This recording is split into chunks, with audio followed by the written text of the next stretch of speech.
ہمیں بالکل صبر کرنا نہیں آتا. 100 سے زیادہ مرتبہ کم و بیش قرآن پاک نے صبر کا حکم دیا ہے. بار بار کہا صبر کرو صبر کرو صبر کرو.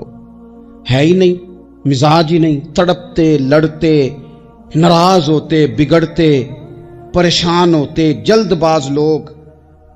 ایک عجیب سی معاشرے کے اندر کھینچا تانی ہے، چونکہ حوصلہ نہیں، صبر نہیں، استقامت نہیں. ایک بندہ آج ایک فیصلہ کرتا ہے، سویرے وہ فیصلہ بدل دیتا ہے. کل وہ کسی کے بارے میں کچھ اور کہہ رہا تھا، آج کچھ اور کہہ رہا ہے. ہمارے مزاجوں میں استقامت نہیں، ٹھہراؤ نہیں، ہمیں ٹھہرنا نہیں آتا.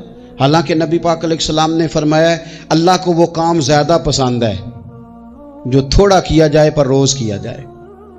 پتھر پہ پانی پڑے متصل تو بے شبہ گھس جائے پتھر کی سل.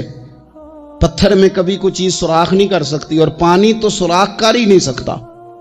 نوجوانوں، پانی پتھر میں سوراخ، لیکن اگر پانی ہو مستقل مزاج اور ایک ایک قطرہ گرتا ہی رہے گرتا ہی رہے گرتا ہی رہے گرتا ہی رہے، تو دیکھ لینا تم نے فرش لگوایا ہوتا ہے، سیمنٹ اور بجری ڈالی ہوتی ہے، پر اگر مستقل گرے تو پتھروں میں بھی پانی سوراخ کاری دیتا ہے.